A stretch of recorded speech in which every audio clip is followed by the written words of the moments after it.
Welcome to Imperial Advisor, episode number, Baz? Oh God. Episode number 54, 55, 57. 57? 57. Welcome. 56. 56. Cool. Welcome to Imperial Advisor, episode 56. How y'all doing? Tired. Yeah, tired covers it. Yeah, still recovering, I think, covers it. We are back from judging and running the Krakow Grand Kodai, which we discovered 4 days is longer than 3. And It is. when you spend 1 day traveling, like a full day, including 6-7 hours sitting in an airport, that counts as 5 days. Then you have to fly back the next. And then you have to go back, well. which is 5.5 days. So it turns out 5.5 days is longer than 3 days. And we're all a bit tired still. Yeah. And I went back to work, because I'm a teacher and like, But yeah, there you go. I think it's important for people to realize that, like, not necessarily us, but the people who are running these events do spend a lot of time doing these. So for us, it was like getting up at 6 o'clock. And so we could make sure to be in time to register players, make sure everything was done.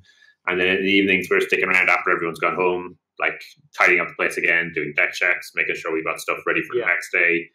And yeah, we were typically getting to bed around, 11:30, 12. It was 4 14-hour days, wasn't it?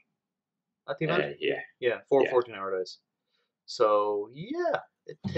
So if we looked a bit tired on Sunday, that was the reason. Yeah, but by all results, it was a great event. The players certainly seemed to enjoy it, and as far as I can see, it went without a hitch. So I was delighted when it went. So we ran the Grand Kodai, and we learned a bunch of stuff about the new floor rules, which mean that if you get your deck list wrong, you get a game loss. So we knew these things. Yeah, we did. We weren't learning them. We were teaching them, unfortunately. Yeah. And yeah, one of the things we actively did this time round was to have deck checks each round. So each round we were picking out a random table, and then we were rushing through a deck check, trying to get that back as fast as possible. So you're trying to get it in really, 5, 6, 7, max 10 minutes. If you can't make it in 10 minutes, you kind of need to give it back one way or the other.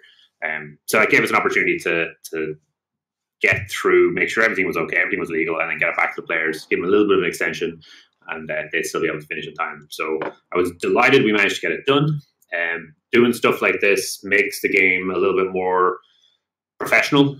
The expectations are higher, and that's the kind of level that we feel that the game should be at. So obviously there were a few players that ended up with issues. We didn't see anything malicious, but as John did point out after the event, when you're making a list, remember Santa Claus and check it twice.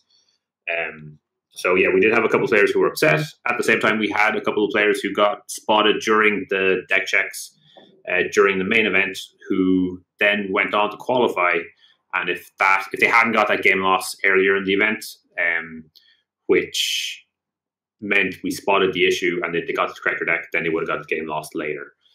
So yeah, I mean it is a progression, but if you're going to be attending any one of the events that we're going to be running, expect deck checks going forward and make sure you do it. I think maybe these were things that were appearing before, but now the FFG floor rules are very specific on what you have to do. It's like no matter what the reason, it is a game loss, and that's what we apply. And while Wriggle Room would be nice because most of them were just people making a mistake. The lack of wiggle room is good, because it doesn't give us an out to say we have to just go, no, sorry, it's a game loss. That's what the rules say, and there's no penalty we can kick it down to, So that's fine. I was suggesting you deck check someone 2 or 3 times in a row, just to demonstrate that it's actually random. Well, we did have one player who got deck checked twice, because we were doing completely random, and I was making sure that when we generated the table number that we had John or somebody else seeing it, just so it was clear it was random. But yeah, one of the players did was surprised he was getting another check. But I think that possibly reassured him to know, well, one, he'd already passed the first deck check, so it wasn't going to be a problem. But secondly, that we were completely randomly do it, and sometimes it happens. Yeah, absolutely. It was funny. I had two players come up to me at the end of the event, and when they qualified, say, "Actually, could you deck check me now? I just want to know." And I was like, "Yeah, no problem." And I was like, "Have you sorted it for me?" And they're like, "Yes." And I said, "Excellent." They were really good about most players sorted their decks first when they knew they were going in for a deck check for the second day. And actually, yeah, it's worth mentioning that it was a little bit of a challenge for us judges when we were checking them, because unlike with some of the other areas, the European events are multilingual. Yeah. So we had German and Spanish and French and even a Chinese deck to check. So yeah, that added to it. Luckily, it was pictures. Know your card art was the solution there. Because and Bushi Builder has Portuguese and French on it as well in case we needed it. Yeah. So we ran. There was an elemental challenge the first day, and followed by a day 1 qualifier, which was 6 rounds. A day 2 qualifier, which was 6 rounds, and then a final and the proving grounds. So yeah, it was 2 day 1s. Yep. And then day 2, and then a proving grounds at the end, and then as many of the side events, the skirmish pods that we could cram in. We found we were doing well on time, so we were able to squeeze in an extra slot for pods at the end, which I think was good. So people got to play a ton of games. By the end of it, we were going, do you want to play a pod? And they're like, I've had enough L5 War for a weekend. I think I'm going to take a break. And we had the Marauding Oni and the Spot Loss from Gen Con 2018 favor as prizes, which was nice. We could. It was kind of funny. FFG came over and said, "Hey, can you run a pod with these as prizes?" And we said, "Yeah, absolutely." You can't call it a pod. You can't call it a. What was it? We couldn't call it a regular pod. We had to call it something different, but it had to be one word. And I was like, "Well, you can call it an Oni pod, because Oni podlings are little Onis, and this is from Rotting Onis." And the question was, are you messing with me? I don't know. Yeah, because if you don't get the reference, then it sounds really lazy. It's like, okay, we're giving out Onis, so it's an Oni pod, I guess. It's Oni pod. But yeah, there's reference. So yeah, we got to we're good. Now, it's worth noting that they were specific to this event because it was the Euro Championship. Exactly. So it's not something for Grand Coteis or anything. It was unique to that particular event. Those will probably not come up again.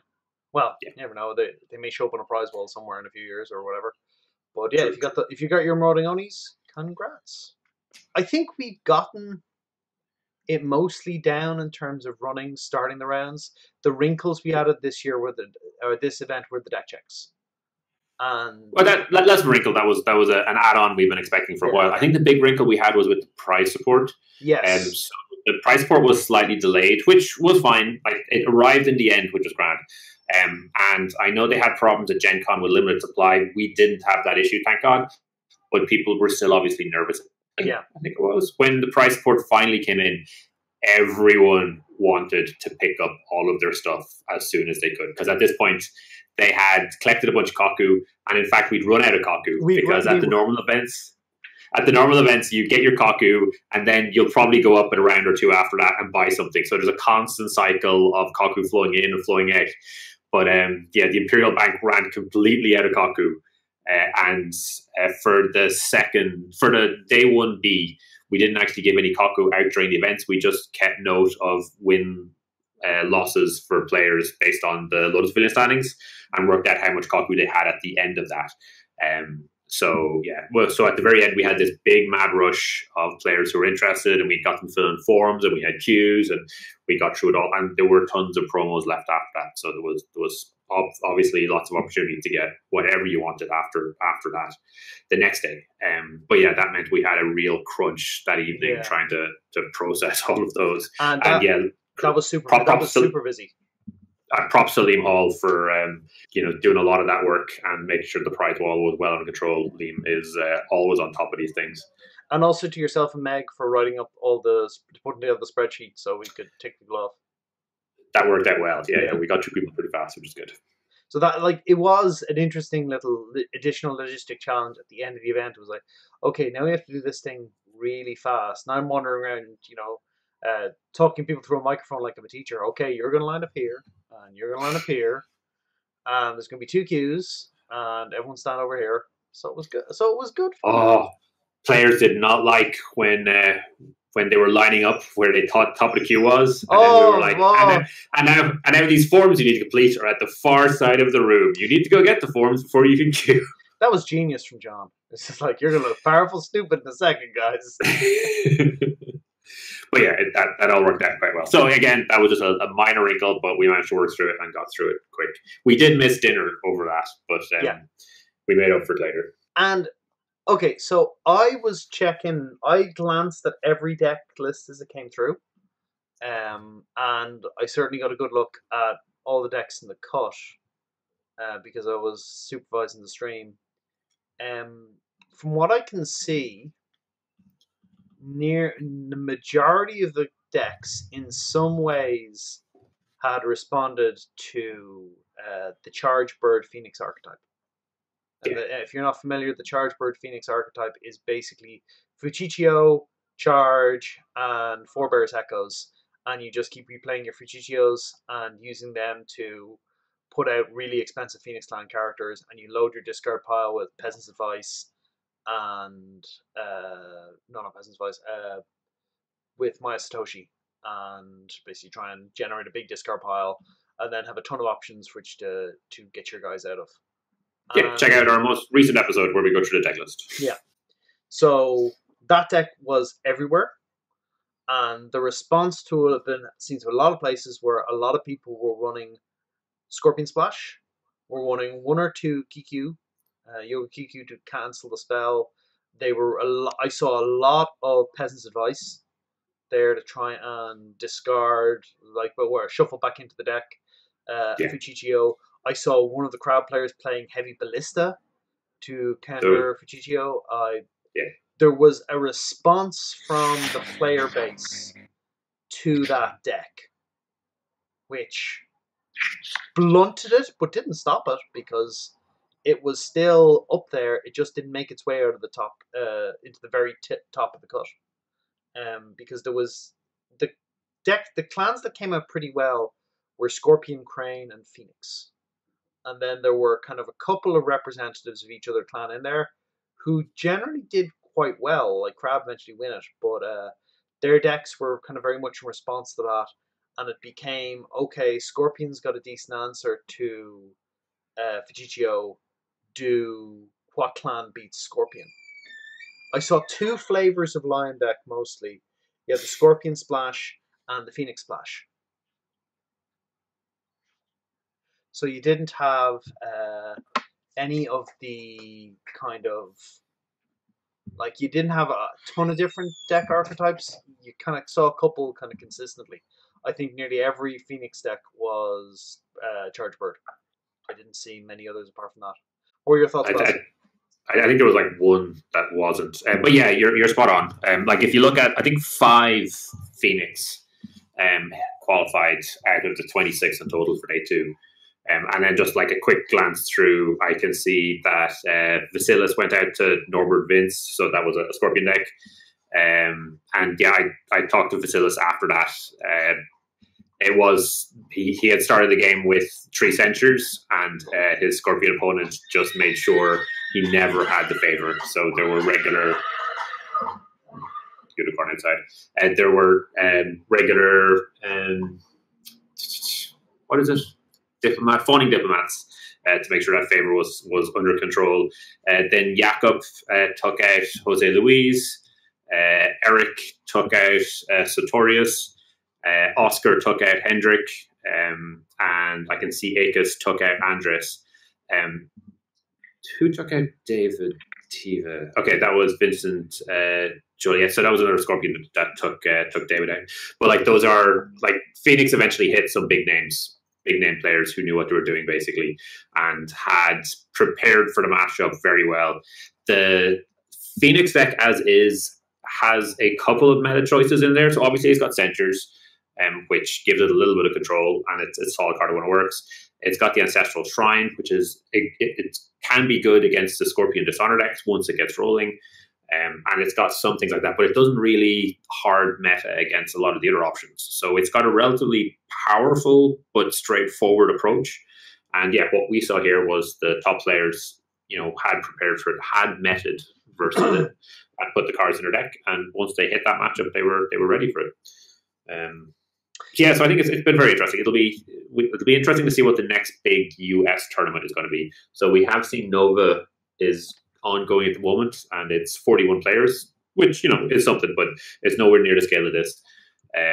So yeah, it'll be interesting to see what I expect there to be a couple of top players at that event. It'll be interesting to see if they take any lessons from the decks that were played at Krakow, and see how that happens. Or are we still living in this US EU division? I think as well, what was interesting for me was I looked at the Crane lists, and they'd gone super tall in that they were playing one big character, and the big character of choice in most matchups was Toshimoko. And I think that is their answer to the Phoenix dilemma, which is to go, well, I've got a giant Toshimoko, he's going to duel your charge bird, and I'm not going to lose this province.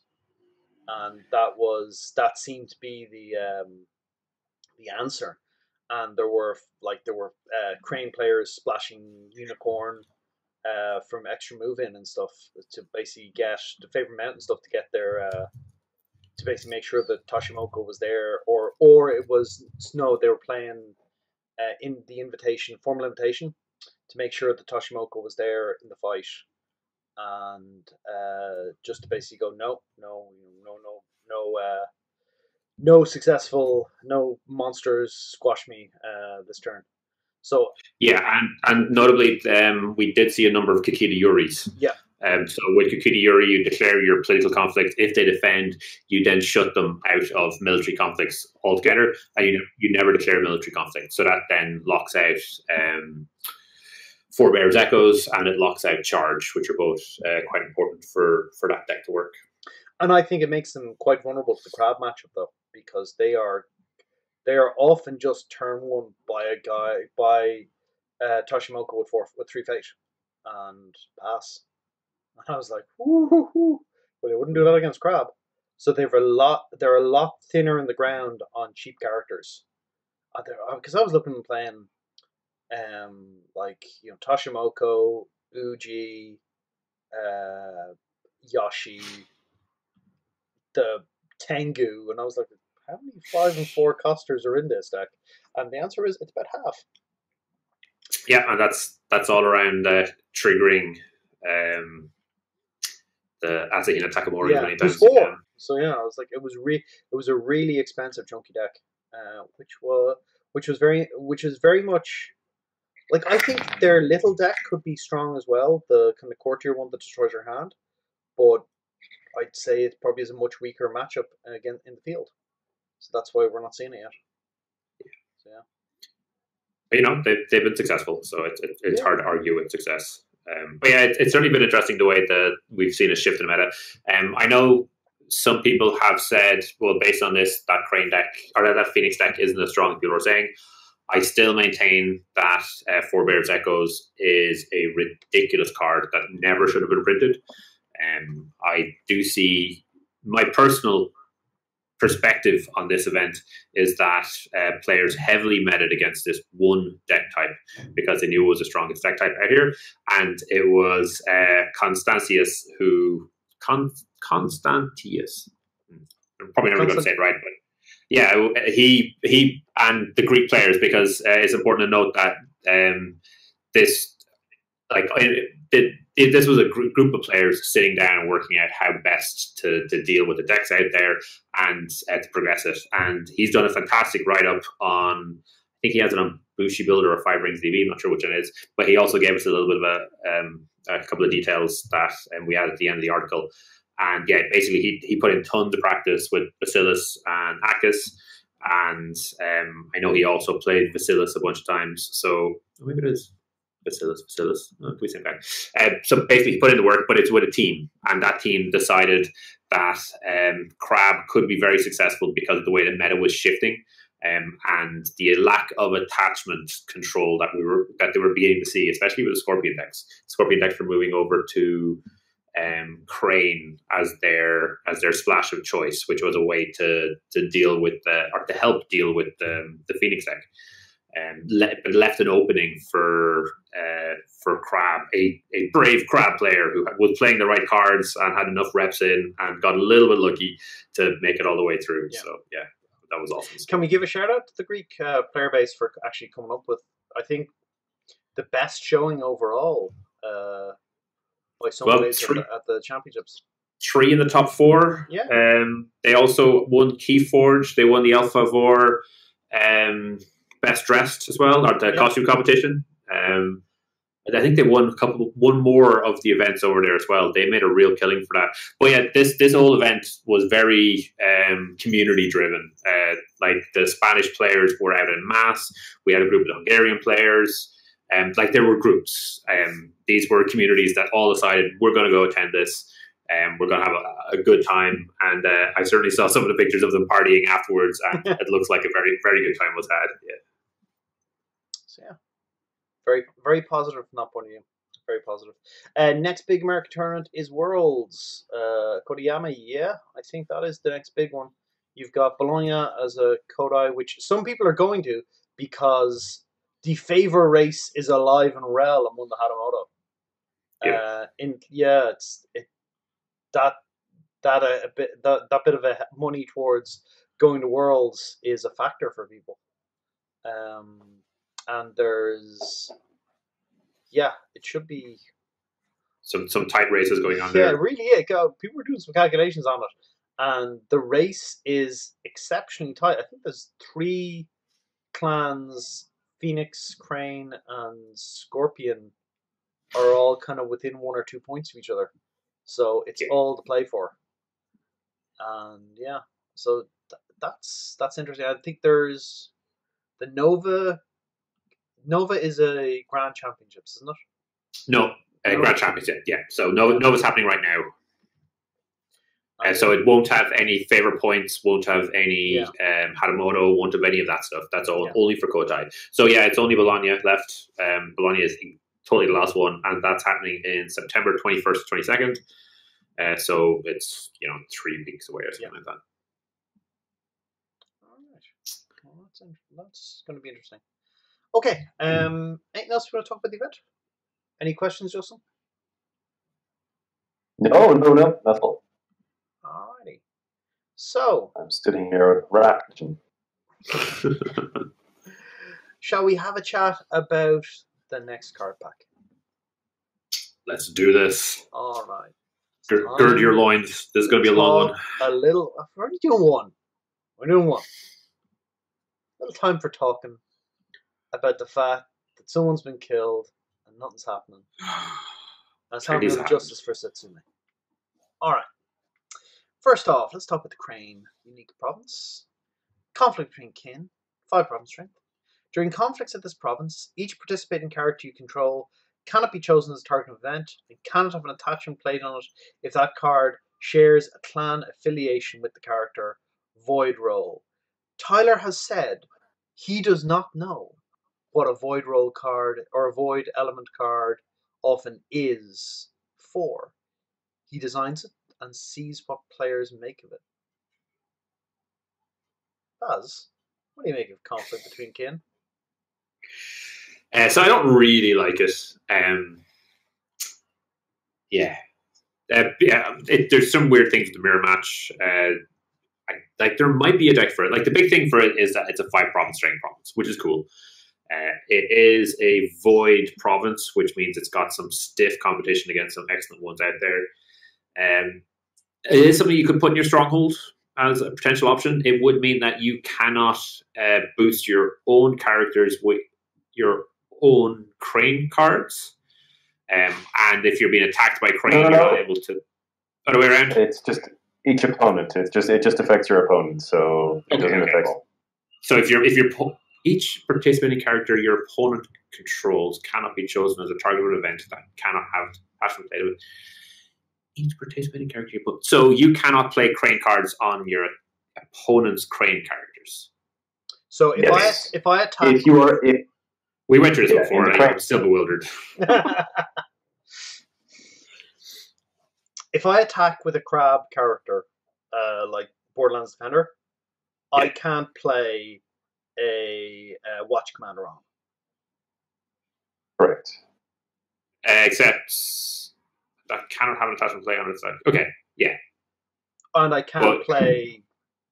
I'm struggling to think of a crab event you actually play. Weigh the crab, I suppose. I can't weigh the crab a guy in the conflict. I could weigh the crab a guy at home. Spreading darkness. Yeah, I can't spread darkness. Spreading darkness. And this is the challenge with this card. You're gonna have to look at what's out there, what's been played, and see whether it's relevant or not. You know, if line is big and they're attacking you with a weighted line, that's going to be a big deal. If it's dragon attacking you, I mean, they could just drop most of their attachments beforehand and move in. That's not really There's too a big a deal. strength to that, though. There's a strength to that, knowing, okay, he's played all his stuff first. He can't play anything more like that. It does mean if you've got an unaligned character, you can play stuff onto him instead. If it's unaligned, can you bonsai them? Yeah, it's not clan. Unaligned is not clan affiliation. Okay. So, what will be? Is there no neutral clan? I don't believe so. Per the game rules. I don't believe so. Let's assume there's not. Okay. Here's one which will, like, this card is actually a disaster from a judge point of view, because this is not triggered in any way. So if both players forget this and play a card, and then like, oh, we played, Spread in the Darkness 3 actions ago, we just realized he's not allowed to play Spread in the Darkness, what do we do? Yeah. And you're like, actually, yeah, this is one for Tyler. If he's out there listening, think of the judges. Reformat this to be an unlimited reaction. Cancel it. That way, the player has to make the choice and can keep doing it all the way they want. But if they forget to do it, then it's on them. Yeah, basically, because that's actually the thing that jumps out at me. I don't think it's going to beat out Pilgrimage, but it might. Maybe someone comes up, looks at the numbers, and go, actually, there's enough cards here that this blanks. Like, this does it like it should blank. Nope, it doesn't work against Four Bears Echoes works under this. But My Ancestor's Strength will work as well, because using a lion card on a Phoenix character. Oh. I'm just trying to think, does this stop any big cards? I know. I just love the fact that you were like, well, this line card is going to be played on a Phoenix card. In theory, line Kisu can play it. Yeah, absolutely. Or in this case, they can't play. All right. So, interesting card. Probably want to see it play. Yeah, but we'll keep an eye on it. Absolutely. Effective Deception. Now, on the other hand, I think this one is going to see tons of play. This is Scorpion Clan Province. 4 province strength. Interrupt. When the effects of a triggered ability would initiate during a conflict in this province, cancel those effects. Earth Province. I think this is going to see a ton of play. Justin, how do we like cancel? Oh, well, we love you. You know me. We love. I suppose the thing about this is that it's a known effect on the board when it flips up or leap. So what it's going to entail is the player attacking into it, playing their most inoffensive actions or triggered abilities in an attempt to bait out the use of effective deception before they, swing in with their killer blows. So effective deception is probably not, or is probably never going to hit the most powerful thing your opponent can do. It's like if you're playing effective deception, it's probably never going to hit the most powerful thing your opponent could do. But it just puts another burden on them. It's more card draw because it's cancelling a probably from their hand when used. So yeah, it's just super effective. Well, Scorpion card, super effective. How unusual. I know. It's just, and the fact that it's an Earth province as well. I mean, like you're losing upholding authority, which isn't because upholding is desperately powerful. Yeah. This is definitely in that kind of league, I would say. And triggered ability. Like, it's not even just cancel an event; it's triggered ability. That is so triggered ability, and it's reusable. So if you successfully defend this province, it's going awfully unpleasant to attack into again, and could just very, just pile on that tiny little bit more pressure that pushes your opponent, just pushes them into a losing position. So it's super good. I'd expect to see quite. So one point with this though is if your opponent is attacking with overwhelming force, this isn't helping. This is basically blank. So you're hoping your opponent needs to do something to take the province or do something, in which case it's amazing, but there is that window. Nonetheless, this is a bonkers card. What I will say about it as well is this card can cancel things that are otherwise can't be cancelled. Because this can hit abilities on attachments, this can hit abilities on characters, which otherwise there are not a lot of things that will cancel that. So one thing people often found was, well, I can't do anything about, I can destroy the attachment, but I can't actually cancel someone activating the attachment, whereas this one will. So that is not nothing. And also, I can cloud a character, but I can't cancel his action. This one will. So that's an additional effective wrinkle on it. Absolutely. And it's worth bearing in mind as well that Scorpion are a highly reactive clan. Unless this province is being attacked with absolutely overwhelming force, Scorpion player is going to have options to force an opponent to take action, or basically give up. So it's really good. Like the big question is it going to beat out upholding authority? And that's only very much a maybe, but in the right kind of hand choke, this could be very, very good. So we'll just have to see. Like, gut feeling says upholding probably, but does this if anything ever were to happen to upholding, like if upholding were ever to find its way on it, then this would make an exceptionally good replacement. Does this sit in the stronghold, or does it sit in the row? That's an interesting point. I don't know. Yeah, it's certainly good enough to sit in a stronghold and save you from trouble. But whether it's enough. No, I think you put this in the row because the row is more likely to have scenarios where your opponent has just one card attacking and is hoping that bonsai is going to be enough to seal the deal, and then this just shuts them out of that. But there is also the associated risk where if once that's revealed and the next turn your opponent sees this, they know they just need to do the numbers and then go over there. That said, if you look at Bayushi Akai's Dishonor Theory article, this is exactly the kind of card that fits into that, where you, as the Scorpion player, you try invest as minimal resources into defending as you possibly can while forcing your opponent to make more plays, make more draws. So this is the perfect scenario where you put a 2 military blocker in, and then your opponent has to play something to get the extra force. And then with effective deception, you're able to cancel that, and then need to play a second card. So they're already heavily investing for minimal input on your side. I absolutely love this card. I think it's great. I think it's pretty strong. I think it will see acceptable amount of play, and it does have competition because we're in a situation where we've got a lot of better provinces. And let's talk about another one here, a generic one. Into the Forbidden City. 5 province strength, Imperial, keeper role only.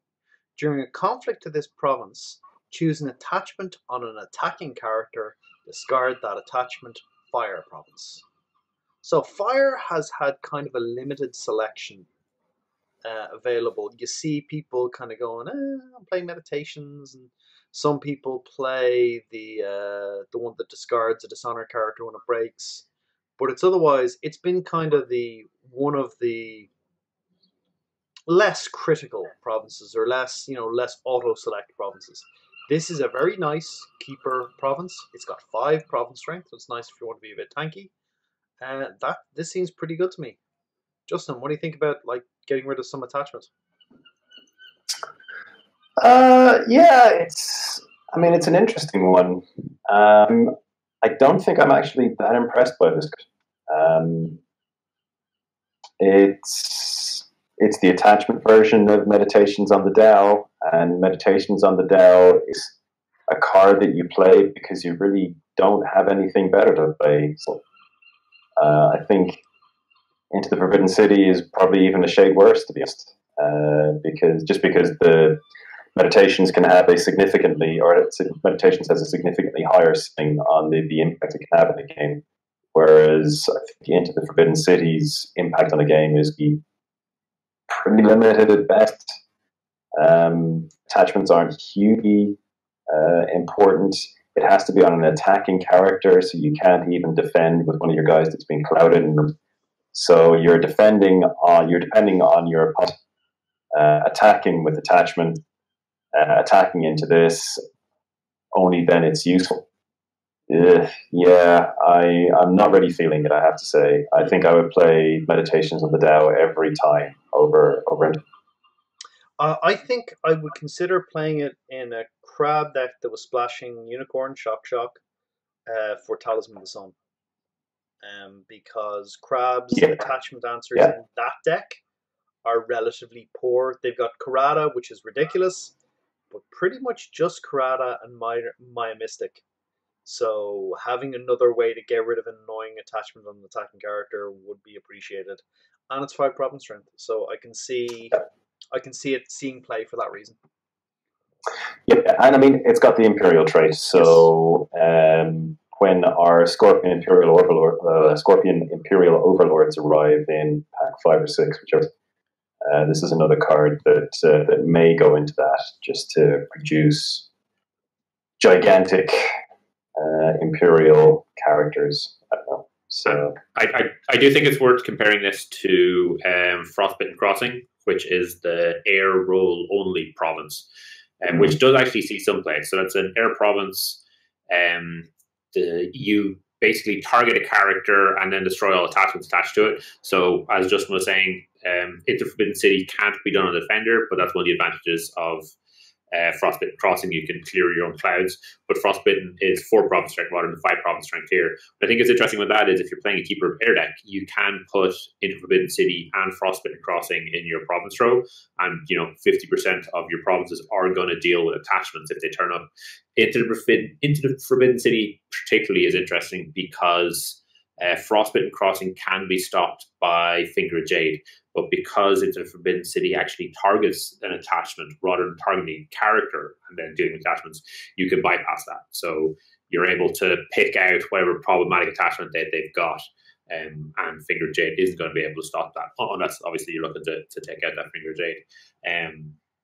So yeah, it's an interesting choice. It is something that a Keeper of Air deck could play if they wanted to boost the amount of attachment control they have. So for many clans, that will free them up to not go for Dragon Splash. So if you have an Into Forbidden City and you have Frostbitten Crossing and maybe a couple of Mia Mystics, I feel that's a pretty strong lineup to deal with attachments, at least when you're being attacked. So that might be enough. Yeah, I like it. I think it'll see some play, I think. All right. Next up, we're on to the crab. Hida, unique character. Actually, one of the contestants of the Test of the Topaz champion from the RPG starter set. 1 cost, 2/1, Bushi. Reaction: after this character wins a conflict, choose a card in a Dynasty discard pile. Put that card on the bottom of its owner's Dynasty deck. So 4 bears echo meta, sort of. Hida is remarkable as he is the largest unconditionally largest crab 1-drop. Every other crab 1-drop has been 1/1, 1/1, 0/1, or 1/0. So he is the biggest at 2/1. And actually, I think Hida is a she. and she will see play as a result of that. And otherwise, the ability is kind of anti-rebuild, anti-forebears echoes, anti-one or two other things. Yeah. So we'll see play because she is a bit bigger, and she's carrying a crossbow. So maybe she'll whack somebody with her crossbow. It is almost a shame that it is after this character wins conflict, because obviously that means that a lot of shenanigans can happen. But yeah, you probably will never use it, but when you do, it will be helpful. I think she will see play for the stats. If she sees play, the ability is not relevant. Crab, make a good crab one drops are target. Kaio Envoy is excellent. Hida Defender has value, but is somewhat awkward to use. Third Tower Watch doesn't see a huge amount of play, unfortunately. And then after that, you've got the new Quartermaster going up, who's going to see a ton of play. But yeah, one cost 2/2 doesn't see play, but it probably would see play in Crab. Crab's stat lines on their lower stat characters are not inspiring. So I think might see some play because of that. And there is the Crab Weenie deck nearly exists. It nearly exists. Yeah, I think that is it. The one cost 2/2 in Phoenix, isn't it? Yeah. And they're like, well, it's not a Shigenja, so we won't see play. Whereas Crab are like, can we feed this body to the funeral pyre? If so, woo! Pretty much. But yeah,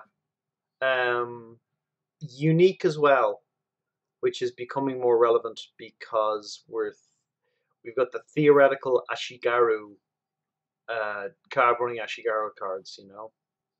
I have to admit, I don't like low cost unique characters.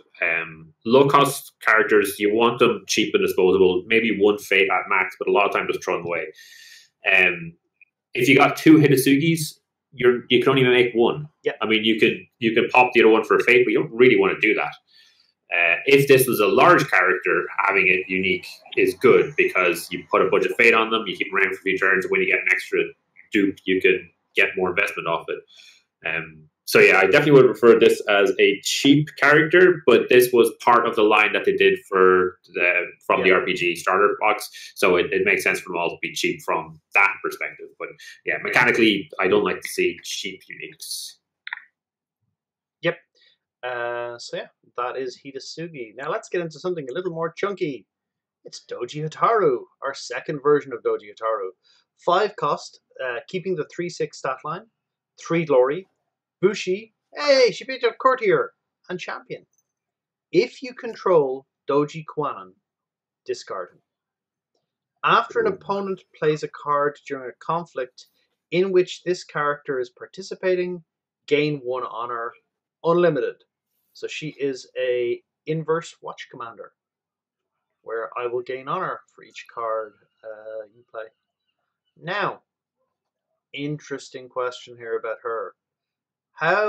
If you have Doji Hataru in play and you bring Doji Kwanan into play, what happens?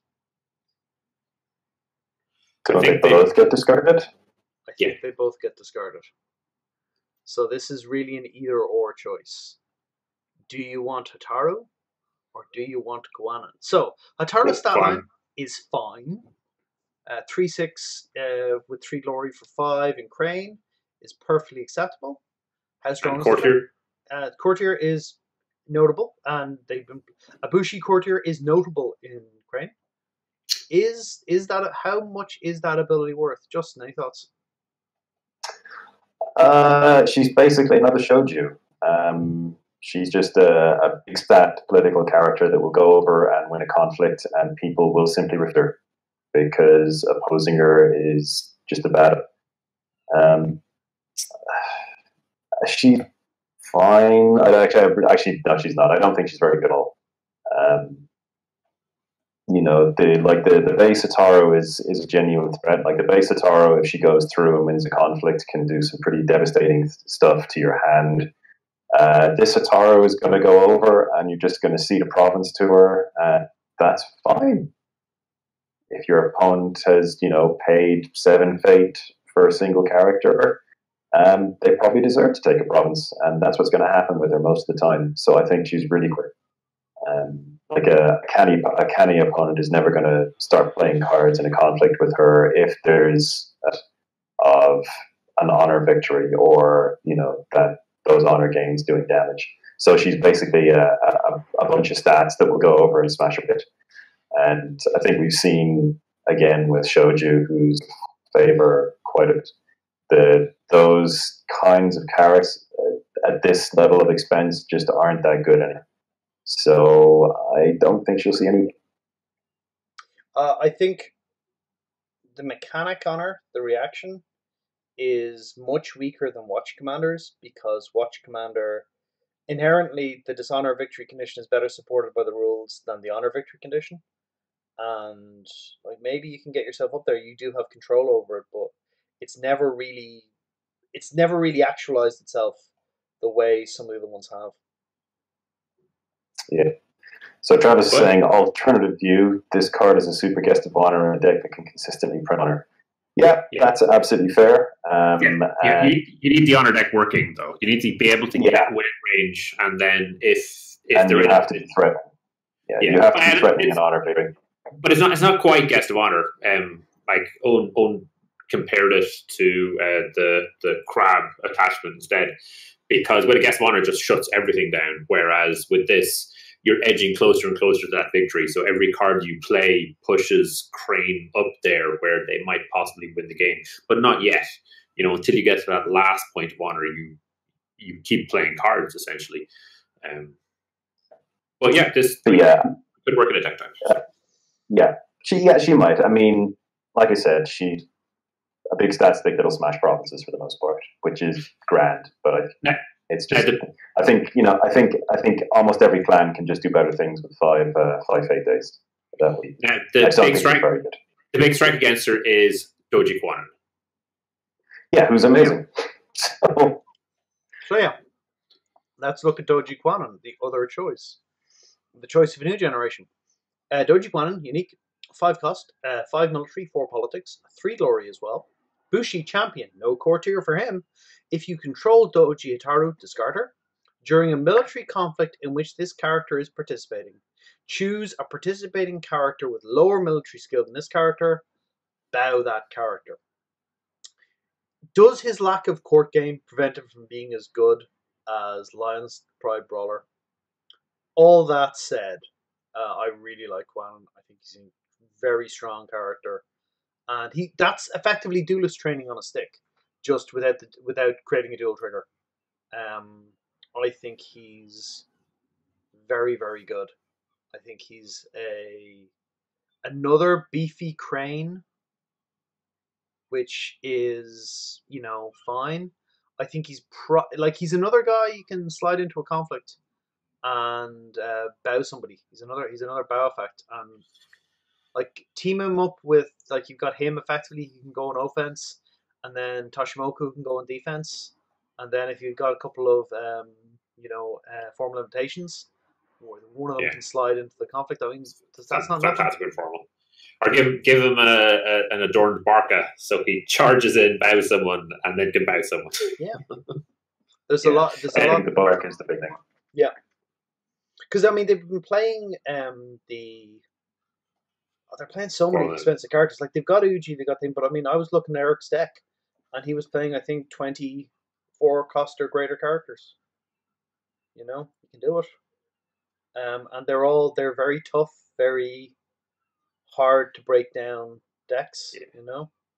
You're also looking at a lot of military duels for some of the actions that are out there. So military, weirdly enough, is becoming more and more focused with Crane, which it wasn't before. Honoring up Kwanan should be relatively easy, and then he's an 8/7, which is quite terrifying. I love this guy. This guy's amazing. I've enjoyed Hitaru in the story, but now I've seen Kwanan stats, I am 100% sold for Kwanan. Yeah, he's very, very direct. He's good at the fist, and it requires very little additional investment to make him effective.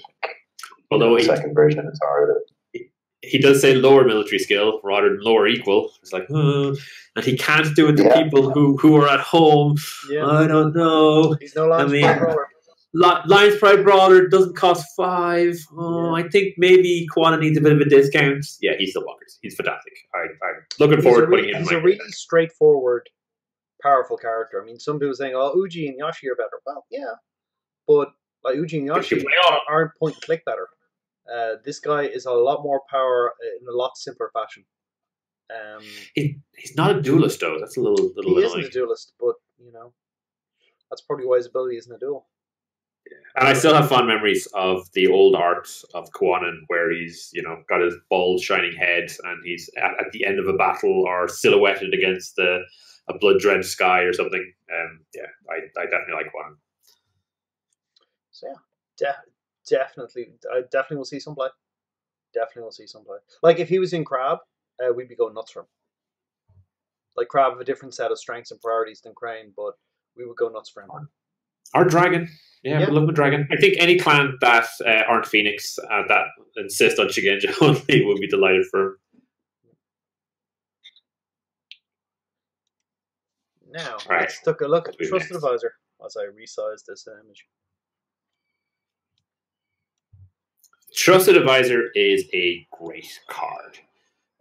So, I mean, there's not a lot going on. It's a 3 face, 2 military, 3 political, 1 glory character, which are good stats. They're not terrible stats.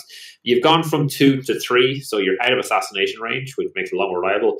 It's a courtier, which, if you look at previous episodes, I've been wondering why we're getting courtiers. At this point, we have reached the kind of threshold figures where courtier is now a deck that Dragon can reliably play. But I know from the old game, it's always a concern when you're spread across too many different traits. So while certain clans have definite focuses, like you definitely see tons of Shigenja in Phoenix, you'll see tons of courtiers in Crane or Scorpion and so on. With Dragon, we're now rocking the Monk, we're rocking the Bushi, we've got a bunch of courtiers that have just turned up. Like we're all over the place. It makes a definite split across the card selection that makes it a bit of a struggle. But yeah, getting back to this card, it has reaction after you gain Fate from a ring during a conflict, which is character participating. Draw 1 card. Card draw is amazing.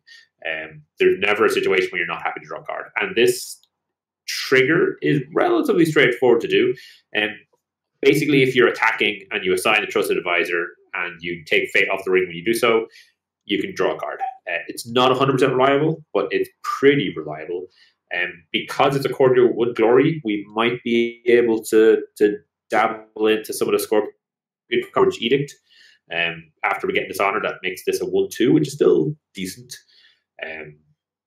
And obviously it triggers with Kyuden Kitsuki, which I think we get to see in the next pack, which I'm not too hot on for a variety of reasons that I'll get into later. But it's worth noting that this card does work with this. I think this is a fantastic card. It adds, I think Dragon might be able to play some sort of Dishonor or card choke deck because of this, because you're able to essentially bid 1 and then draw extra cards off of your Gacha Swordsmith and off your Trusted Advisor and play that way. So yeah, I'm looking forward to putting this in a deck and trying it out. All right. Court of Justice. Dragon Clan holding, +1 province strength. Reaction: after you win a political conflict, look at 3 random cards in your opponent's hand. I think this is trash. Yeah, it is. I mean, I understand what it's trying to do, but man. If it was action, look at the 3 random cards in your opponent's hand, you'd have to think about putting it in your deck. If you trigger 2 of these, right? You've got to do random cards again twice. That's just going to confuse you. You know? Yeah, this is just a bad card. Yeah. I understand the deck it's meant to go in, but no, just no. Yeah. So yeah, I think I get the impression that, again, this is for the upcoming Stronghold, because you're supposed to guess cards, and if you guess and it stops your opponent from playing them or doesn't or whatever. But this is a terrible, terrible card. It's not going to help you win in any way, shape, or form. Just bad. I look forward to being proven wrong. Someone out there go start winning games with Court of Justice and tell me how it is. But right now, I think it's just pure junk. I think it'll annoy your opponent, maybe. But that's it won't even annoy him a lot. It'll just annoy him a bit. Justin, do you think this will do more than annoy your opponent? Oh, I think it'll entertain and embolden your opponent if your opponent sees you playing this card. It's absolute garbage. It's negative points, 50 points off Gryffindor for playing this card. Terrible. So we should just move on, please. Absolutely. There's nothing positive. There's nothing good we can say. Not to be too negative about everything. All right, I'm just pulling up the next couple of cards. So we're going to start out with Matsu Swift Spear. So, 2 cost, 2/2, 1 glory, Bushi. While you have fewer cards in your hand than opponent, this character gets +2 military.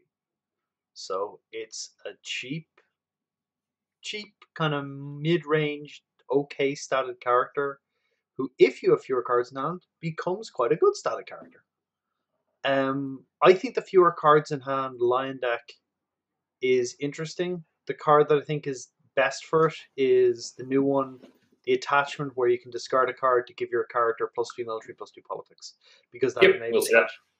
We'll see that later in this pack. Yeah, so I think she's cheap and reasonable. I mean, the 2 cost slot in Lion, I'm trying to remember I don't think anything really dominates it, does it? There's a couple of good 1 costers, there's some great 3 costers. Yeah, they've got good options. It's just a giant sword of 2 ones at 2 slot big. So yeah, this card is fun. It's a slightly better Matsu Berserker, twice the cost if you've got the size. Yeah. So I don't know. I'm not sure how far up the totem pole that's. It's decent. It's Deathseeker. Deathseekers are over 2-drop, and they don't really play Deathseeker, but they'll play Deathseeker in the new Stronghold. So maybe. Yeah. Neither bad nor really good. Which presumably consigns her to the death of mediocrity everywhere. Yeah. Well, the thing about her is she's just force. Like, getting 4 military is great, but we've certainly seen, or I certainly have the impression that pure stat characters need to be something really impressive to kind of win out ahead. Really what you're looking for is something that shuts down your opponent, like has a decent interaction, which this doesn't necessarily do. Obviously, if you got 2 Matsu Swift Spear and you manage to get your hand lower, that's great because you're sitting on 4 military for each of them. But it does give your opponent a bit of a playback. When they get fewer cards, or even just equalize on cards, all of a sudden you're losing all of those bonuses. So, I mean, it might look like a perk, but it can just as easily be taken away once your opponent starts playing a few cards. Biggest prop I will give to this card is the flavor text. One does not achieve victory by holding forces in reserve. Akota's leadership, always good to see flavor text on cards, expanding the world a little bit for players. And that's clearly from the Matsu chapter of Akota's leadership. Because, Akota's like, reserves, that's a mugs game. Everyone on the field, right into your opponent. Focus fire, guys, come on. This isn't that hard. All right, moving onward. Steward of the Rich Frog. 2 cost Phoenix Line character. 1 military, 3 politics, 1 glory. Courtier. Well, hold on. Yeah. Lion. Yeah, I know just yellow does feel like it's Phoenix, but this is actually a line card. While you have fewer cards in your hand than opponent, characters you control cannot receive dishonored status tokens. Is that a better way of wording cannot become dishonored? That seems like it's a better way of wording cannot become dishonored. Yeah. Because there was the problem around Steward of Law and, You're saying, you know, characters cannot become. Oh, I dishonored. see. And they can So yeah, be- you could still remove an honored token or status token from them, but you just cannot give them a dishonor. Yeah, actually, that's a good wording. So I think it's a better wording of it. Now, while 2/2 as a 2/2 for 2 as a stat block is uninspiring, 1/3 for 2 as a stat block or 3/1 for 2 as a stat block is actually, you know, attractive. Yeah. This is a well-statted courtier with a kind of a niche ability, which can sometimes turn on, and you can probably arrange a matter in which it is turned on. So yeah, that's more attractive. Frustratingly, though, this ability is a drawback more often than not. So when your opponent for shames your Steward of the Rich Frog or duel to the deaths them, there's no choice. You know, you have to bow or duel because you happen to have fewer cards, so you cannot dishonor your own character. Yeah. It also means that the red line decks that have been doing well over here in Europe can't use Forged Edicts if they have fewer cards. Yeah. Well, I think that the solution is don't play that discard in that deck. Yeah, but if you're not playing it in that deck, where do you play it? I'm not sure. I'm looking at it, and the thing I like about it is the effect is global. It's for an honor. You know, it just stops you losing.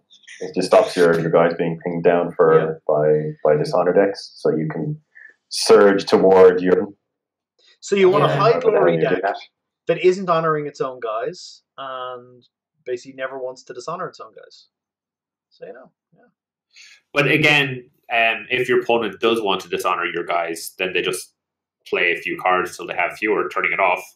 And if they want to utilize the ability against you, they just make sure that they have more cards. Now, obviously, the line deck should be the one actively trying to get its hand down as low as possible. But yeah, I find cards like this frustrating when they give your opponent as much or more play than they give you. Yeah, I like the stat spread though. I like any 2 plus 1/3. Yeah. Acolyte of Coyone.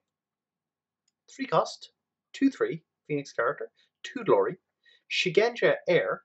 During an air conflict, choose a participating character and select one.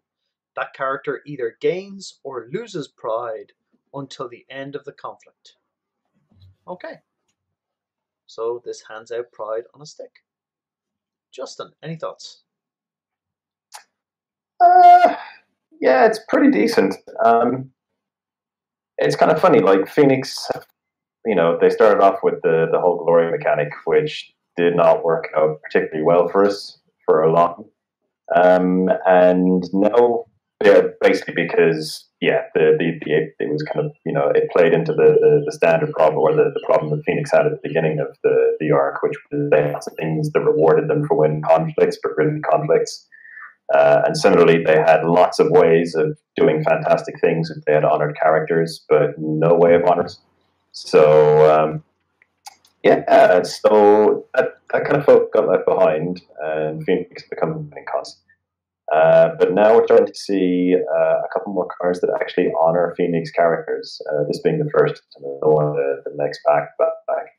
2/3 stats for 3 are perfectly fine. 2 glory, it's just very, very Phoenix stats. Shigenja Air, grand, whatever. And during a political conflict, if you're winning conflict, you can dishonor one of their guys if they're defending side.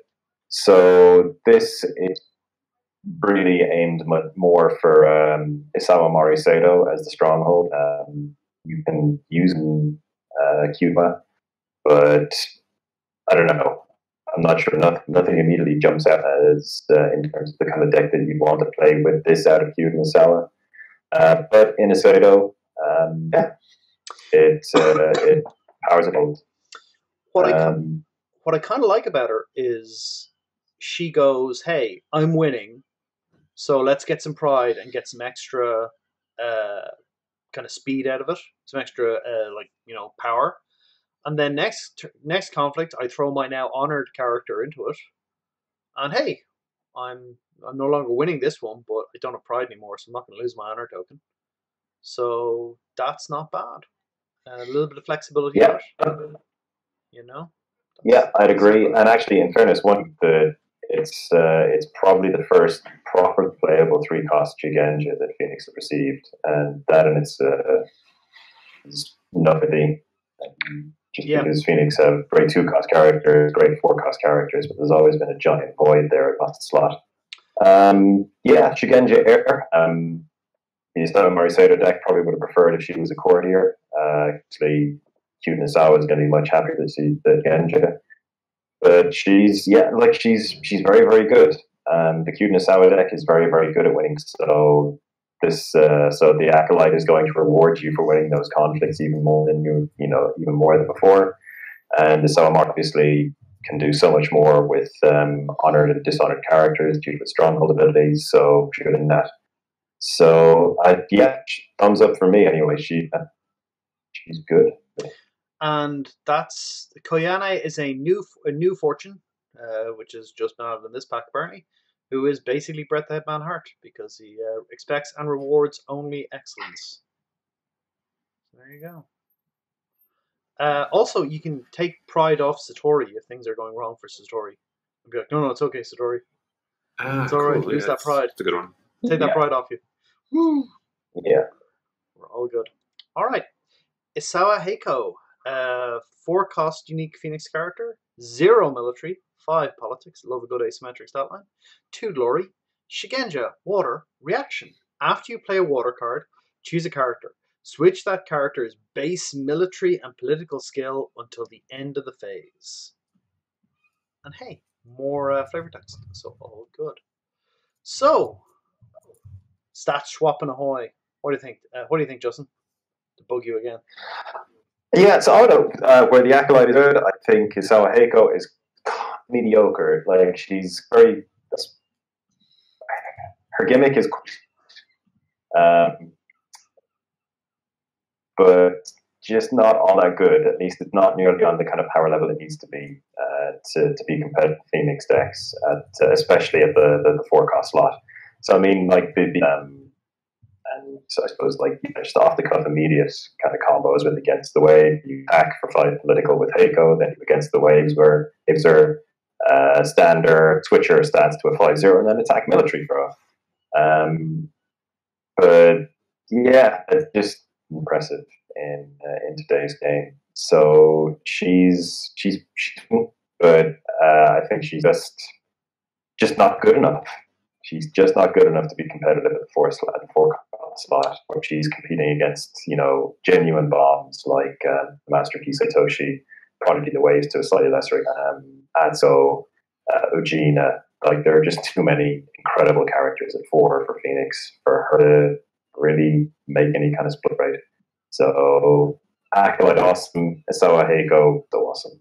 Is the Ningyo a military? No, the Ningyo is just a creature. He's a creature. I was checking his water. The only thing I'll say about her is you can certainly punish a dash, can't you, with her quite badly? It's like swap your base, send your No, you can't switch. You can't switch characteristics if one of them is a dash. Well. There is no characteristic to swap. So, like the best use for her is almost always going to be switching her 0/5 to a 5/0 for whatever reason. But when you think about it, she's a 4-cost in that case for a 5/5/2 blank. Whereas you're looking at Yukuni 1 step up, 1 more fate, who is a 5/5/3 glory, and has one of the best ability. Yeah. So when you think about Hiko as just stats, and 5/5 is pretty much where it's always going to be. She's not great. Yeah, like if she'd come out in 2017, she'd have been played an awful lot. She's not cutting it in 20. Makes sense. All right. Next up, Shishiro Ibuki, 4-cost Scorpion Clan unique character. 4 military, 3 politics. 2 glory. Bushi Yojimbo, disguised courtier. Reaction: after this character wins a conflict, remove 1 fate from each other participating character. So, She shows up. She gets rid of one of your courtiers, and if she wins, everyone loses some fate. I think disguise characters are always worth a look because of the inherent little kind of tempo and economic advantages of pitching a discarded character to bring in a ready character. Baz, any thoughts? Yeah, so obviously the disguise is the big part. What's interesting about this particular character is you're overlaying a courtier with a bushi, which kind of crosses over your streams. Honestly, I think you're probably going to see stuff like Fawning Diplomat intentionally triggered to steal the favor mid-turn, or Seppin Truth Seeker. I think that's another courtier, isn't it? So you're able to essentially use this character as a way to discard your own cards and trigger their leaving play effects, which feels very Scorpion. But yeah, I mean, the ability itself doesn't feel great to me. So after this character wins a conflict, remove one from each other participating character. Scorpion have a tendency, at least with current decks, to not put a lot of fate on characters. So this could be effective, but in reality, participating characters tend to be pretty minimal during conflicts. You're kind of looking at maybe 2 or 3 opponents a lot of the time. So and especially this is a dynasty character, just like all the others. So chances are you're not going to be able to make a big blowout with the ability like you're kind of hoping for. And in that regard, it's similar to the Phoenix forecast that if you've got higher glory, just removes fate from people. Yeah. So yeah, it's the fact that it's disguised, the fact that she's got pretty decent stats, and that you can trigger leaving play effects are all the big ones for me. Yeah, and her ability is a choice, so you only are going to trigger it when it's advantageous to do so. Yes. All right. Next up, Shinjo Gunso.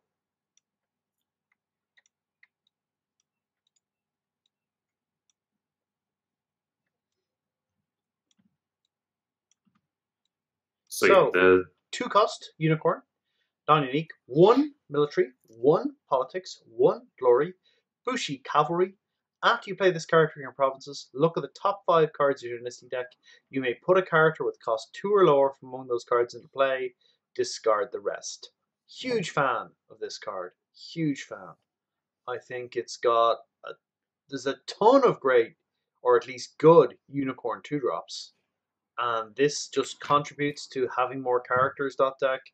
It contributes to kind of swarming, getting more bodies out, which is often the trick with Hida Moritoshi. Yeah, I really, really like this character. I think you could see a unicorn deck which is 24 2 or lower drops. No, sorry. Probably 30, no, about 32 or lower drops, and then play maybe 2 or 3 more expensive characters and some of the holdings. And I think it could be quite strong. Justin, any thoughts? Yeah. It's just yeah, absolutely. It's built for swarming deck. So effectively, what you're getting to play hopefully a 2-cost card with a free one of it. Is another way of looking at it rather than a 2/2. Either way, so for 2, you're getting a 1/1 and a 2 character. It's super good for swarm. There's not much to say. I mean, we'll see a bit more support for this as we go through. There's a holding that supports this kind of. So yeah, 0 fate. So yeah, it's just kind of sorry, and plus. I forgot the name of it. The 2-cost card that straightens characters with 0 on them from the last pack. What pack? Oh. Anyway, tipping now. Can't believe the name slipped my mind. But 2-cost unicorn event that allows you to straighten 6-cost worth of characters that have some of them. So Shinjo Gunso, even in the mid game, can just basically got to fill your board out so that you can straighten the maximum amount of so just super good as unfulfilled duty. Yeah, there we go. Unfulfilled duty. And as Travis says, this can fetch keepers. So if you're playing keepers, they can grab a keeper and put it for you. So Cavalry Reserves fills up your discard for that. If you're playing Forebear's Echoes, it fills up your discard for that. Yeah. There is a lot of value absolutely. in discard. It just does a lot of stuff that Swarm will done. Yeah. Good card. Very good card. It'll be keep the archetype of uniform if that deck is good, which I think probably pretty good. I think it's going to go from strength to strength. I think they run. Oh, who are they going to run in the expensive slot? I'd say they probably run. Shono for outnumbering potty. Yeah, Shono, and then after Shono, I'm not sure who they. Chagatai, because you always run Chagatai. Yeah, probably Chags has got value. So that said, like it's not really a push deck.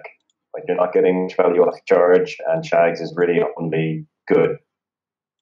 Like he can be good if you don't, but you really want to charge him if you can.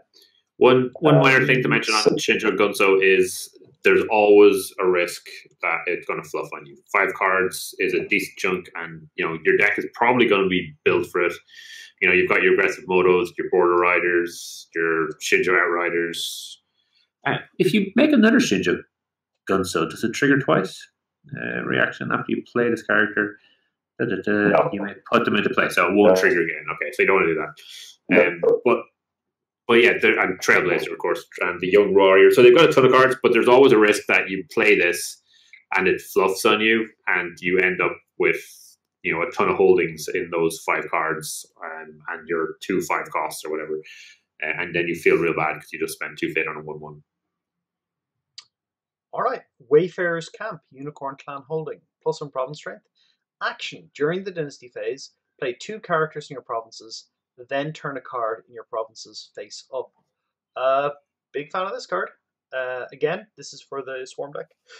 This is for super cheap guys. This is for giving you tempo. So, hey, I can play 2 guys, and I may even get to pass first still. So it plays 2 characters out for you.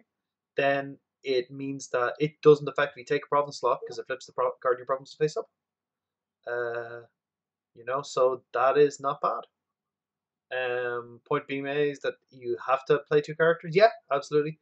But if you've only got like 1 character face up you want to play, you're only going to play 1 character. So that's that, and your deck should hopefully be built so that's not a problem. In the deck it goes in, I think this is really strong. Baz, any thoughts? Well, this pack alone kind of pushes out that Swarm deck type. I definitely see the concern about this being up in your province, and then you've got 3 provinces where you're hoping to get 2 characters out. So, chances are you're going to get 2 characters out of it, but you're probably not going to have much of a choice over what you play 50% of the time, say. You have to kind of look at the numbers. And then you're going to trigger it and then see what else you get.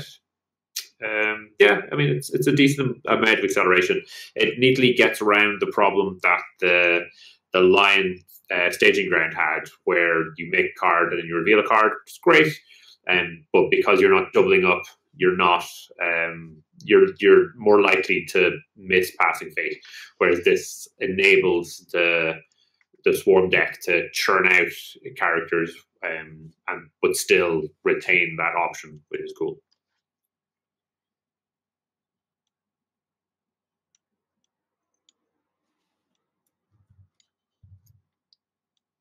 That's all I got. Yeah. Justin, any thoughts? No. Just I'd echo the same thing. Gives you a shot. Claiming passing phase, pal, with a Swarm deck, and you've got that. What's the Scout? The Shinjo Scout.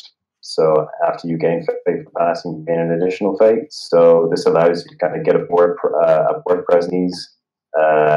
Possibly play your Shinjo Scout, then pass, get additional fate, and then be set up for your unfulfilled destinies and cavalry reserves. So that would be a pretty good first turn. Play double Shinjo Scout, pass, gain 2 fate or 3 fate. Yeah, it wouldn't be bad. It wouldn't be bad. So card. Absolutely. All right. 3 cost Crab Clan conflict character. We're to the conflict section. Warden of the Damned. 2 military, 2 politics, 1 glory, monk, forced interrupt. When the conflict phase ends, each player must sacrifice a dishonored character if able. 3 influence value. From a crab point of view, this card is very exciting. It was one of the impetuses behind Crab driving towards Keeper of Air as a replacement for our lamented Keeper of Water, which is going away in 2 days. And this is... There's a Keeper of Air splash with Scorpion deck coming for Crab.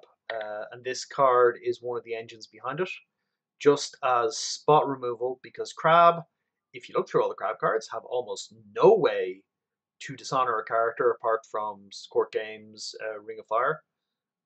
So Crab are going to draft in some of the Scorpion Dishonor suite, Mark of Shame, and then Backhanded Compliment, and a card we're going to talk about coming up now, Shishuro Mayoko. And this is going to be basically Warden of the Damned is going to get played down with probably 1 or 2 fate. Is going to help it out in the conflict, may win, may not, but someone's getting dishonored. And then once the conflict phase ends, each player must sacrifice the dishonored character if able. Now, sacrifice can be negated, so you can possibly save them with a reprieve or an Iron Mine or some other effect, or a Kodo Okada. But otherwise, yeah, this is a potentially quite strong card. It requires setup. It basically requires a Scorpion Splash. I don't think you'll reliably get it off with just slamming Ring of Fire and going for Court Games. But yeah, potentially quite strong. Any thoughts, Justin? It's an incredible card for any kind of Dishonored deck.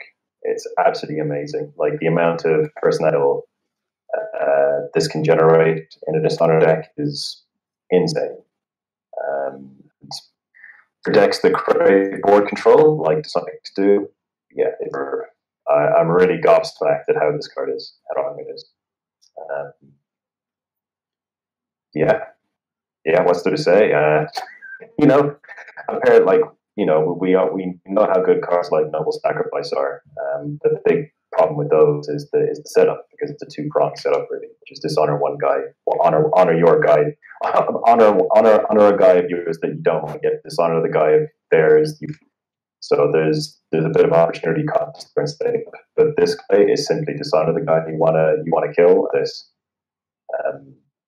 and he's a conflict character, so yeah, you can play it after conflicts with him. You have maximum, you have all the information you really need. Yeah, missions and Way of the Crabs, and that's an awful lot of just very, very serious kill action. And in fact, in any Dishonored deck, there are kill actions that this it's going to be just a superb card. Just a superb card. Very, very scary. Yeah. Next up, a more niche card, Callus Ashigaru. 1 cost, +2 military, +1 politics. It's a follower. Attaches to unique characters only. Is restricted, so you at most can only have 2 of them. 2 restricted cards attached. After you break a province during a military conflict in which you attach characters attacking, discard each card from each of your opponent's provinces 2 influence value.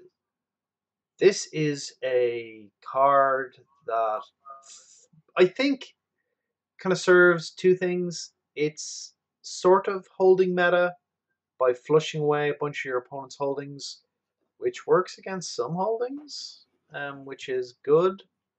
It also allows you to potentially trigger effectively the refill, the 5. Oh, you've got to reshuffle your dynasty deck, lose 5 honor.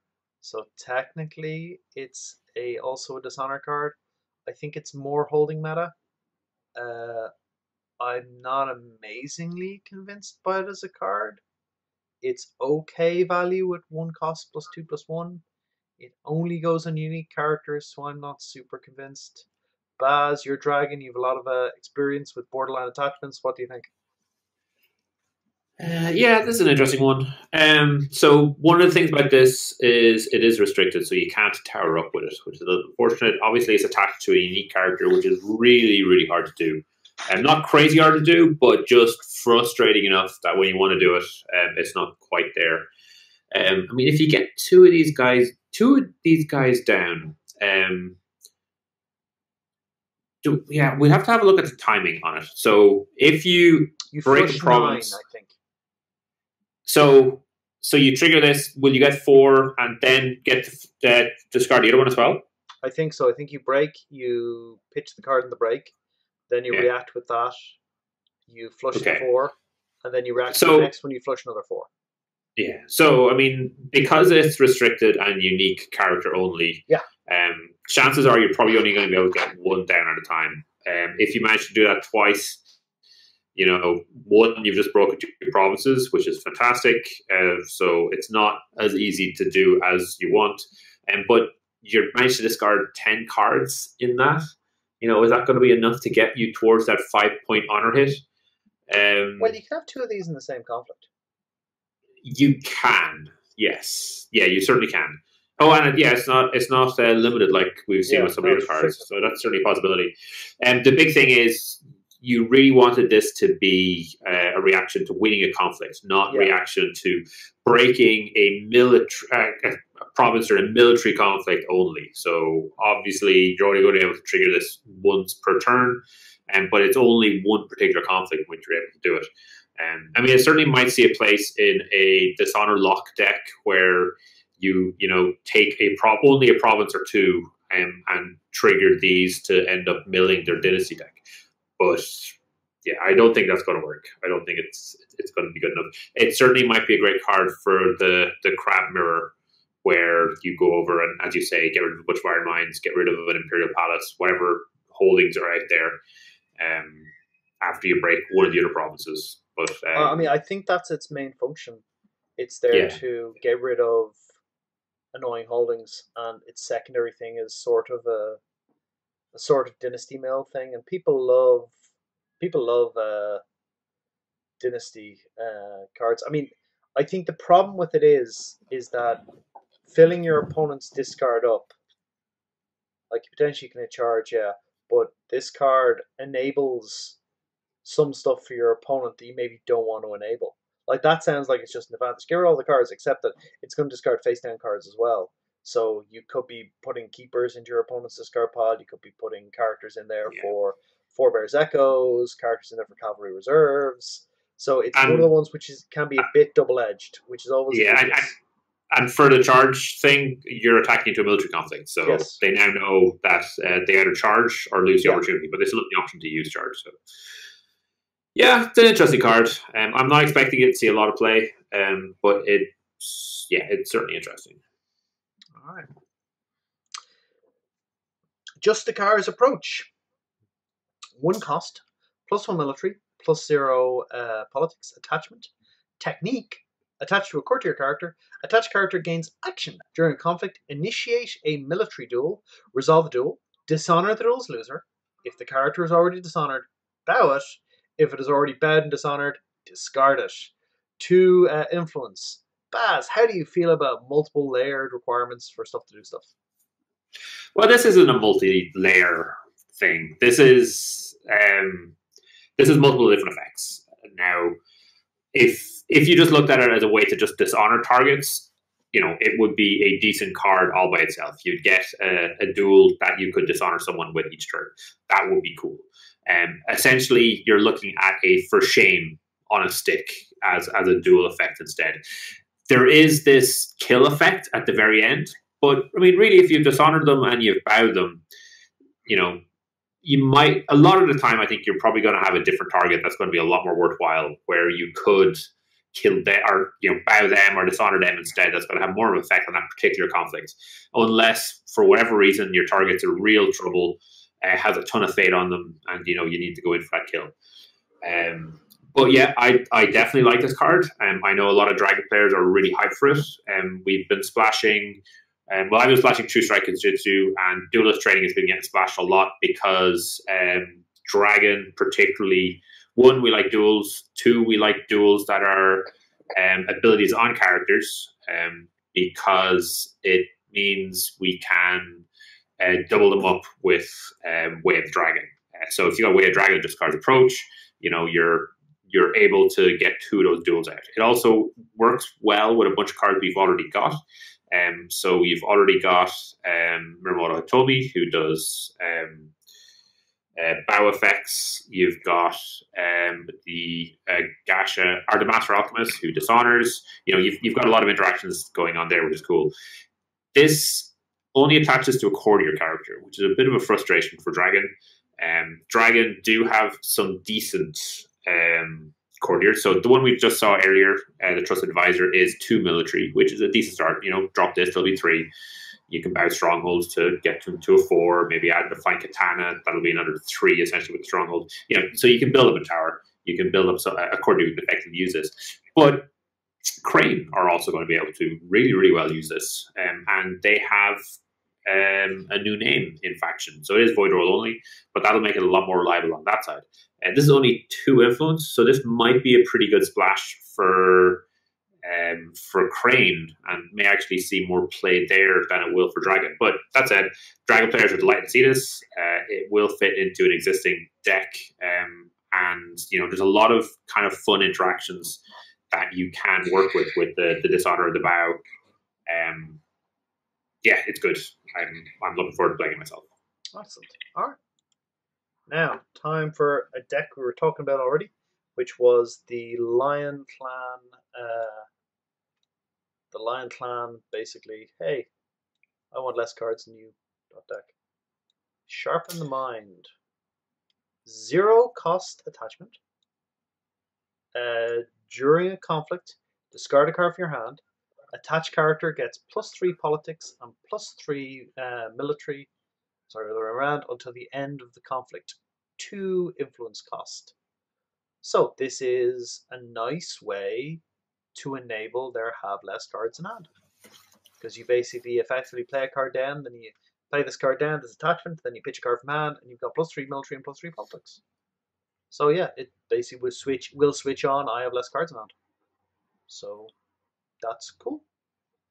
And I think it's an efficient little piece of design. I think +3 politics on a stick is good, even if it costs 2 cards. I mean, it's expensive to do cards, but like if you want less cards in hand, it's a good card for that. I don't know if that deck's going to work terribly well, but it's a good card for that. Justin, any thoughts? I think I think the +3 politics for Lion is really big here. They're already very good, very strong. Militarily, politics has always been a bit more like in a vacuum. I'm not hugely impressed by this card. Like 2 cards for a 3 skill bonus is not brilliant. Obviously, the more cards you discard, if you are able to over the course of several turns, the more efficient the kind of the payback becomes. Like it's quite a complicated algorithm where you're kind of working out, does discarding a card, does that turn on, guys with lower cards in hand in this? It's actually, I find it quite hard to just, I think it could be decent or terrible. I'm just not sure which it is. I think this card has been a bit underrated, I have to admit, and not just by you. I've heard other players saying similar. So a couple of things with it. Once you drop down Sharpen the Mind, if that +3 isn't relevant, you don't have to discard that second card. So if you've played your Sharpen the Mind already and then you move into another conflict later, you don't at the start have to discard a card and then go ahead. You can basically look at the conflict, decide, that if you discard a card, then you'll be winning, and then work out if you're going to play it. And otherwise, you don't have to. So it's not every round. But Fine Katana and Ornate Fan, are staples for a reason, because that 2 return for 0 for just 1 card that's going to stick around is absolutely fantastic. Sharpen the Mind is not restricted, which means that this can work out really, really well on towers. And in games where you have, and obviously that's quite expensive card wise. So if you've dropped 2, you're getting a +6, but you're spending 4 cards, which is pretty rough. That said, in the bid 5 meta, in a lot of games you end up with dead cards or cards at the end that you didn't need to use. And if you're able to utilize those and turn them into a +3 bonus in the conflicts that matter, that can be really, really big. Yeah, so I definitely see some potential for this card. I understand the criticisms, and I don't think it will be a card I would splash in myself. But it is very, very flexible. It will give you what you need. Now, the question really with Lion is how do you balance the 2 sides they're going for? So with Sharpen the Mind, you want to be drawing cards so you can keep powering it. But in theory, this card is enabling the having very few cards in hand, which isn't a place you want to be with Sharpen the Mind. So, yeah, I don't think. I think it's been underrated. I think it is actually quite a good card, but I don't think the low hand line deck is the place where it's going to win out. I think it's a bid 5 line deck where they're drawing a lot of cards and are able to, have these extra cards that they can just ditch for what essentially is quite an effective bonus. Ready. Stride the Waves. 2 cost, attachment, +1 military, +1 politics, spell, water, attached to a character you control. During the conflict, if you have claimed the water ring, select 1. Move attached character to the conflict, or move attached character home. Limit twice per round. 3 influence. Justin, how does this infamous 2 cost attachment fare? Well, straight in the garbage bin. It's a terror bird. It requires, it claimed the water ring, which in itself is pretty good. And after that, it basically gives you Moto Juro's ability at the cost of 2 fate, +1/+1. And Moto Law play when Unicorn absolutely got awful and simply had no options, but it was almost instantly removed. So in fact, it was instantly removed the second they got anything impedes. And this is a card that takes up a slot on your conflict deck. It costs you. It has the requirement of having to have claimed the water ring before it's switched on, and then you can't be certain this is actually going to do anything. Even if you fill all those, fill the requirements and shell out the 2 phase, etc., etc. So no, it's just a terrible card. Can you imagine the playtesting on this when they were like, "Oh my god, Hawk the 2, quick, put only on character you control on it." I'm fully sure this card was completely broken in some other incarnation during playtest, and it just has the hallmarks of a card that kept on picking up, and just little hitches here and there until it became an unplayable meme. So it's bad. I love the artwork though. The artwork's amazing. Yeah, it's a fabulous piece. If it was 1 cost 0/0. It would still be a bad card. You still play like the rule kicker is having to have claimed the ring. So like you've had to commit the water ring on your first conflict, probably if you intend to use it on your second conflict. I suppose you maybe use it defensively on one of your other conflicts, but it just feels terrible. You know what they should have? I just don't know why. You would do this. You know what they should have? When it enters play, you should be able to swap a claimed ring for the water ring. Yeah, I mean that would make it better. Make it better. I'd like there are like this card could cost 0. I probably still wouldn't see. Yeah, I think the card is that bad. Yeah, I mean, I'd fair 0 with 0 for a +1/+1. If you had the water ring at 0, it would probably see play. In fact, 0 would see play. What if? Oh god, I'm really not certain. Which just goes to show how bad a card it is at 2. Like it's just unplayable. There are too many knocks against this card to make it good. Yeah, I mean, it looks like it was kind of based off of favorite mount, and it's like, well, favorite mount is +1 military for 1, and you can move in. So how about you move in and move out, and then instead of +1, it's +1/+1. That's twice as good, right? No, it's not. If you had a really unpleasant Phoenix character to have in a conflict, moving into a conflict twice is good. I'm not sure there's any Phoenix character like that, because Shigenja can usually do their stuff from home. So if from outside, like if this was a but you still have to claim the water ring. Different restriction, yeah. You just could keep shoving your watch command. Yeah. I mean, you know, I think keep on bailing your watch command. But yeah, Phoenix don't have anything like that. It's just there's so much work involved in getting it to. It's like, and even then, what's your plan with this card? Like when you're putting a deck together, what is the plan you have for this card? You want someone who's horrible to have in a conflict. So best case, guest of honor. Yeah. But you still have to get the water ring to get it going. So I think in another class, 3. Why is it 3 influence? I don't get the influence map. I really don't. I don't think design get the influence yet. I think they're struggling with new cards and kind of gauging the power levels. Why isn't this a 1? Like it should be. Yeah, well, why is out there? It's not that strong enough. Oh no, it's not that strong. All right. Now on a card that is going to see play. Shishiro Miyako, 3 cost conflict character, 3 military, 2 politics, 1 glory, Bushi Shinobi, disguised non-Scorpion character. This character can only be played by the disguise keyword. Reaction: after you play this character, choose a non-unique character an opponent controls. Dishonor that character. 2 influence. This is also going in the Crab Dishonor You deck, going along with the Keeper and the Shiro Miyako to make up a good chunk of your. Hey, I need to dishonor you. This card's good at dishonoring you, and hey, it discards non-Scorpion characters. So wow, there might be some non-Scorpion characters in this non-Scorpion deck. I don't think Scorpion will play this character much. If You're wrong. You're wrong. They will.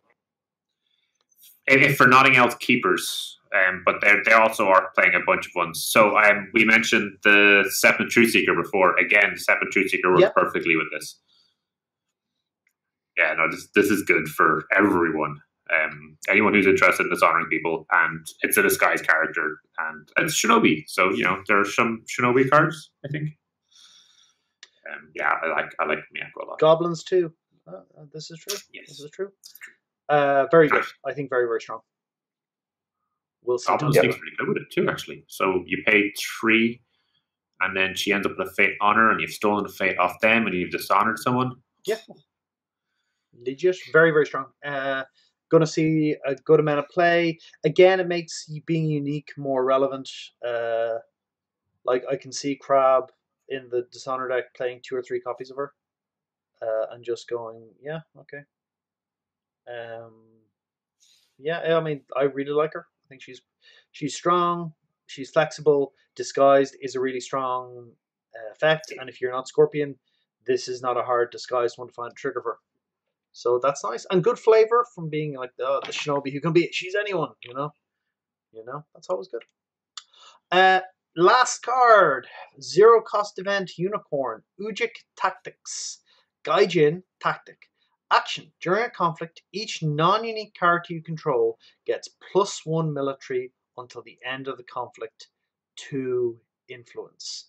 So it is a big giant buff for the Swarm deck. So yeah, I think that's pretty good. It's like, yep, we're here. Everyone gets bigger. That seems pretty strong to me. Any thoughts on Beyond? That's a lot of force or a lot of military strength buff for the Swarm deck. Yeah, I mean it's another kind of Bazleebub card for Swarms. So yeah, like if you're playing like the Weenie deck, most of your guys are going to be non-unique anyway. So it's another force pump. Yeah. That just spreads across, so you're not actually kind of putting all your eggs into a single basket, which can get jeweled or assassinated or have something else into it. So yeah, it's just a force pump. This one actually going to be used.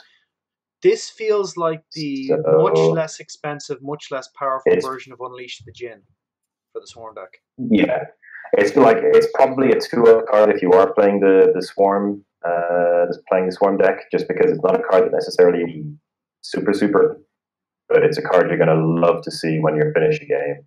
Yeah. So, like Travis is, there's a small argument going on in chat, but Travis is saying it's like a crappy Supernatural Storm, which, but it'll be a. Yeah, well, just because Supernatural Storm, is... Yeah, I would take a crappy Supernatural Storm. Supernatural Storm's busted. Yeah, I think most clans take a crappy Supernatural any way they could. And the thing is, like, once you get to the end game, like, once you play a Cavalry Tactics Cavalry Reserves into a battle, potentially, like, you put, like, 4, 5, 6 characters into play in a conflict because they're all mini. And then you go Ujik Tactics. It's going to look like a really good Supernatural. Yeah, and this will work with Force of the River as well, won't it? Should do. Yeah. So, they're 1 zip 0 glory characters with Cavalry and Spirit traits. So each non-unique character you control gets +1. Yeah. So, I mean, obviously the big challenge with the Swarm deck is the way the game plays. You tend to make, and then they go away because you're not investing extra fate on them. So getting out that big impact. But, I mean, if you had just 2 Force of the Rivers and, 1 Ujic tactic, you're generating 8. No, it's not 8. Is it all? 16. All your face down cards. Yeah, it's a good chunk. It's a good chunk of Force. It's a lot. It's not hard to make this card do something. And absolutely, I think it's probably a 2-up. Because you want to play a late game. It's not an early game play that you'd be super happy playing. Although it could be situational, okay. Yeah. You have, I've played Banzai for +2, just in Break Province, and I'm perfectly happy with it. And this one will nearly always be +2, at the very worst, and it's got a much higher ceiling than that. That's a perfectly acceptable card. Yeah, because with the Stronghold you're looking to outnumber, so you probably always want to be attacking with at least 2 characters in case they defend. It's a great card. Like, Unicorn get 2, like, they often want to finish you, and this isn't going to be as big a swing as Cavalry Reserves, but when you go in, they can play, like, if they have 3 or 4 guys going into you, even 4 or 5 cards, and they go Uji Tactics. I was like, well, that's a +4. That's bad, but I can't negate it because what I actually need to negate are the Cavalry Reserves. You gotta respect that. And like, it hits the keepers. It's not Unicorn only, so it hits keepers. It hits, token characters and stuff. I think it's pretty good. I think it'll if that weenie deck works, that card's going to be in the weenie deck. I mean, Lion were really annoyed about that card. They thought, oh man, why are they getting that? I'm enjoying the discussion in chat at the moment, which is what busted card do you take out of your deck? Which I don't know. It tells us a lot about where the game is at currently when people would rate Ujic Tactics to be a good card, but might not play it. But as I see Justin is saying, there's a different style of deck, and hopefully this Swarm deck opens up and Unicorn get that option to play it out. It may not happen. Going for a Swarm deck is tricky. You can play more than 1 Banzai though. Like, if I could play a second copy of Banzai, I'd play a second copy of Banzai. Especially in the going on gut feeling alone, like, I've seen this style of card be very good in many different deck archetypes before, and I think it will be quite effective in Unicorn Swarm. Yeah, but I mean, I think Travis's point is if you take the existing best deck for Unicorn, there may not be a spot in there. Oh no, cards and the style of deck. Like, you would never play this in the existing style of Unicorn deck, but I don't think this card is for the other Unicorn deck. No, it's for the weenie deck, and the weenie deck is a substantial different build. Yeah, and like once you go through that, you might find that deck is rubbish, or you might find that there's different approaches to things go. But I think it will have a place in that deck. Yeah, but I think until proven otherwise, it is a staple in the Swarm deck. Like, whether that deck is any good, we'll find out. Yeah, have fun, Unicorn players. Enjoy Absolutely. yourselves. So that's justice for Satsume. Did Satsume get justice? Well, not yet. Though, if anyone's not reading the current cycle of fictions, which are set around the Imperial Palace, as these packs are releasing effectively, I would get on that and read those because they're really good. And there's a nice unfolding narrative of seeing one night's events through different lenses. And it's definitely worth getting caught up on. It's not finished yet. I think the Dragon pack, which is the fourth one, or the kind of Dragonish fiction, which is the fourth one, just showed up. So it's really good. It is really good. So they've all been good. They've all been good to very good. So I would definitely read some of those. If this stuff pays off at Worlds, I think it could be incredible. I think it could prime L5R for a really, really exciting next year. I've been really impressed by the Dragon stories. Marie Brennan has been doing a fantastic job, and she's the next book due to come out is our novelette. Novella is coming from her, so I'm really looking forward to that. If you do want to catch up on the stories, go to imperialadvisor.com. One of the top bars just says L5R story, and what we've done is we've put all of the stories that have been released so far in chronological order, so you can slowly work your way through them and get it. It's currently up to date, linking to the most recent story, which is Two Swords Fall from Heaven. It's the storyline that they've had so far has been really, really fantastic, and it is really heating up. I was super impressed with the most recent story, and I'm definitely looking forward to the next one. Yeah, and upcoming, we've got the next 3 packs are coming out, I think, hopefully in the next little while. We've got the live. So it's still once a month. Still once a month. At some point, we've got the crab pack coming out more distantly. I think the world's meta may end up being the lion pack and the first 4 or 5 packs of this cycle. So we'll have there's a hope. There's a hope we'll get the crab pack out.